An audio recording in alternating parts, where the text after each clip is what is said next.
17 April रोजी होणाऱ्या रत्नागिरी सिंधुदुर्ग लोकसभा मतदारसंघाच्या निवडणुकीकरता जिल्हाधिकारी राधाकृष्णन बी यांच्या निवडणूक आयोगाच्या आदेशानुसार अधिसूचना जारी केली असल्याने बुधवारपासून उमेदवारी अर्ज दाखल करण्यास प्रारंभ झाला आहे।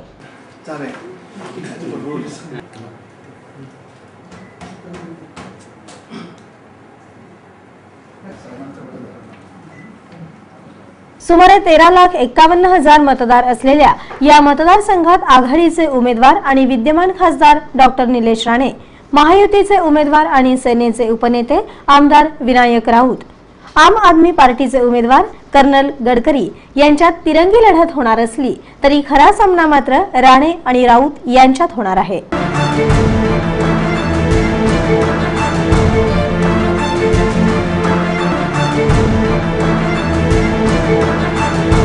दरम्यान 19 ते 26 मार्च पर्यंत उमेदवारी अर्ज दाखल करण्याचे दिवस जाहीर करण्यात आले असले तरी डॉक्टर निलेश राणे आणि विनायक राऊत 25 मार्च रोजी उमेदवारी अर्ज दाखल करणार असल्याचं सांगण्यात आलं। 17 एप्रिल रोजी होणाऱ्या लोकसभा निवडणुकीकरता चिपळूण, रत्नागिरी, राजापूर, कणकवली, कुडाळ, सावंतवाडी इथं एकूण 1904 मतदार केंद्र उभारण्यात येणार असून निवडणुकीच्या दृष्टीने आम्ही तयारीला लागलो असून सर्व प्रशासकीय यंत्रणा सज्ज आहे अशी माहिती जिल्हाधिकारी तथा निवडणूक निर्णय अधिकारी राधाकृष्णन बी यांनी केटीव्ही जवळ बोलताना दिली। आज 19 मार्चच्या दिवशी आपण अधिसूचना काढलेली आहे आज आपला मतदारसंघाच्या कामासाठी। आजपासून नामनिर्देशन पत्रकार दाखल करण्याचा वेळ सुरू होत आहे। रोज सकाळी 11 ते 3 वाजतापर्यंत उमेदवार इच्छुक उमेदवार त्यांचे नामनिर्देशन पत्र दाखल करू शकता आणि याचा शेवटचा तारीख आहे, नामनिर्देशन पत्र दाखल करण्याचा शेवटचा तारीख आहे 26 मार्च बुधवार आहे आणि 29 तारीखपर्यंत आपण उमेदवारांचा परत घेण्याचा कार्यक्रम होऊन शेवटी आपल्या उमेदवारांचा यादी आपण नियोजन करणार आहे। आणि फार महत्त्वाचं 17 एप्रिलला आपल्या जिल्ह्यामध्ये आणि आपल्या मतदारसंघामध्ये रत्नागिरी सिंधुदुर्ग मतदारसंघामध्ये वोटिंग होणार आहे, पोलिंग होणार आहे। त्या दिवशी आपल्या लोकांनी फार मोठ्या संख्येने येऊन जे लोकशाहीचा मूलभूत अधिकार आहे, मतदानाचा अधिकार, त्यांनी प्रत्येकाने त्यांचा अधिकार वापरावे। सन 2009 साली झालेल्या रत्नागिरी सिंधुदुर्ग लोकसभा मतदारसंघाच्या निवडणुकीकरता एकूण 9 उमेदवार रिंगणात उभे होते, परंतु खरी लढत आघाडी आणि युतीमध्ये होऊन डॉक्टर निलेश राणे यांनी सुरेश प्रभू यांचा 46,750 मतांनी पराभव करत युतीचा बालेकिल्ला जिंकला होता।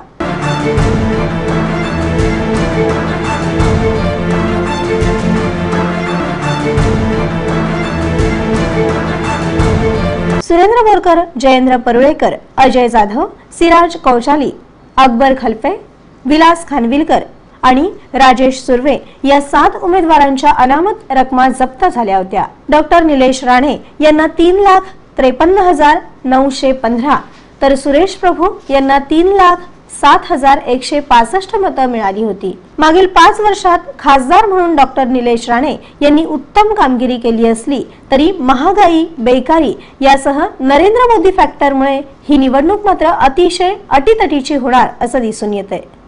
17 एप्रिल रोजी होणाऱ्या रत्नागिरी सिंधुदुर्ग लोकसभा मतदारसंघात काँग्रेसचे नेते, उद्योग मंत्री नामदार नारायण राणे, पालकमंत्री नामदार उदय सामंत, माजी पालकमंत्री तथा राष्ट्रवादीचे प्रदेशाध्यक्ष भास्कर जाधव, माजी आमदार सुभाष बने, रवींद्र माने, गणपत कदम, काँग्रेस जिल्हाध्यक्ष रमेश कीर, राष्ट्रवादी जिल्हाध्यक्ष शेखर निकम आदी आघाडीच्या नेत्यांची कसोटी लागणार असली तरी आमदार राजन साळवी, सदानंद चव्हाण, जिल्हा प्रमुख राजेंद्र महाडिक, माजी आमदार बाळ माने, भाजपा जिल्हाध्यक्ष सचिन वहाळकर, सेना तालुका अध्यक्ष वंड्या साळवी, शहर प्रमुख प्रमोद शेरे आदी महायुतीचे नेतेही वेगाने प्रचार कामाला लागले असल्याने आज तरी आघाडी आणि युतीमध्ये काटेकी टक्कर होणार हेच दिसून येते।